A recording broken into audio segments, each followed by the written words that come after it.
কিন্তু আমাদের সরকারি শিক্ষা ব্যবস্থা যা বাবা সাহেব আম্বেদকর মৌলিক অধিকারে দিয়ে গেছেন, এডুকেশন সরকারকে দিয়ে, এই জন্য যৌথ দায়িত্বে আছে রাজ্য এবং কেন্দ্র। যারা পল সায়েন্সের টিচার জানে, এটা কনকারেন্ট লিস্টে আছে।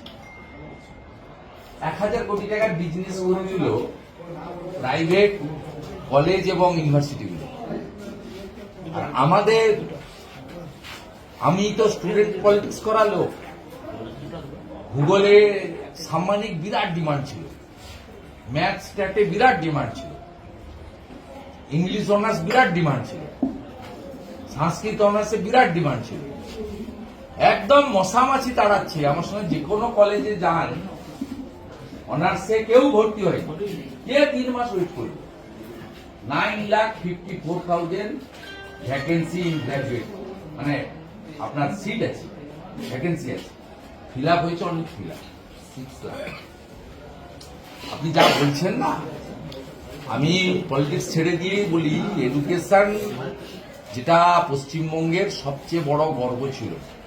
ইউরোপের যে কোনো বড় ইউনিভার্সিটিতে ডক্টর মনিলাল ভৌমিকের লেকচার, ডক্টর রাধা বিনোদ নাথের মেদিনীপুরের লোক, এদের লেকচার শোনার জন্য বসে থাকতো লোক, এদের ডেট পাওয়া যেত না ডায়েরিতে।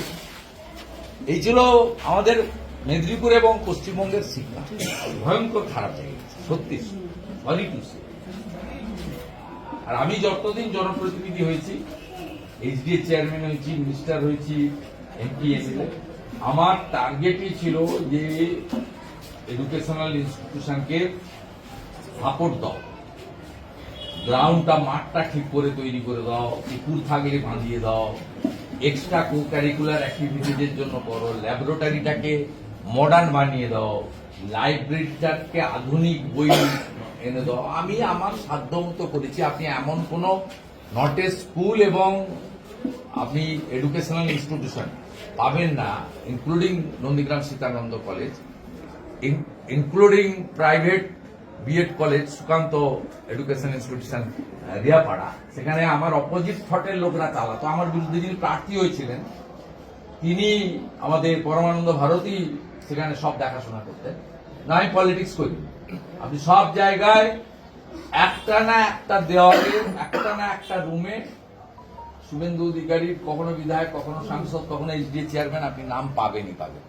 তো একটা কোন স্কুল আপনি পাবেন না, আমার ছিল। এবং আমি সবসময় এনকারেজ করতাম, সাবজেক্ট আপনার, পড়াবেন আপনি, কিন্তু এর বাইরে আপনাকে দিতে হবে স্টুডেন্টদের গুড বুক ব্যাগ, ভালো লাইব্রেরি, ভালো ল্যাবরেটরি, এবং সবসময় এক্সট্রা কো কারিকুলার অ্যাক্টিভিটিজের জন্য একদম বড় মাঠ, পুকুর থাকলে একদম সাঁতার কাটার জায়গা, একদম সুন্দর করে দিতে হবে। এবং কালচারাল, গান বাজনা, এগুলো সব আমাদের অতীত ঐতিহ্য, এগুলো সমস্ত ধ্বংস হয়ে গেছে।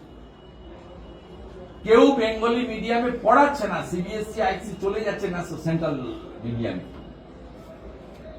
এটা কেন হচ্ছে? আমি নিজে আমার শিক্ষকদের দেখলে, আমি যখন পাওয়ারেও এসে গেছি, এলে গাড়ি দাঁড় করিয়ে দিতাম। শিক্ষক হয়তো টোটোতে যাচ্ছে, বা অনেক শিক্ষক, পুরনো শিক্ষকরা সাইকেল যাতায়াত করতেন, সিনিয়র শিক্ষক ধুতি পরেও সাইকেল চালাতেন, আমি গাড়ি দাঁড় করিয়ে দিতাম, স্যারকে পাস করাতাম, তারপরে যেতাম। না, আমার মধ্যে না, সবার মধ্যে। মর্নিং ওয়াক করছি, স্যার অমল মিত্র হেডমাস্টার মশাই, পীযুষ দাস হেডমাস্টার মশাই আমাকে ক্রস করছে, আমি দাঁড়িয়ে যেতাম, জুতো খুলতাম, প্রণাম করতাম। এটা আমি শুধু না, আপনারাও করেছেন। এসব হারিয়ে গেছে। শিক্ষক শব্দটার মধ্যে যে শ্রদ্ধা, মর্যাদা হারিয়ে গেছে। Very unfortunate. আমাদের সবাই মিলে এটাকে ফেরাতে হবে, বাংলার কালচার, বাংলার এডুকেশন।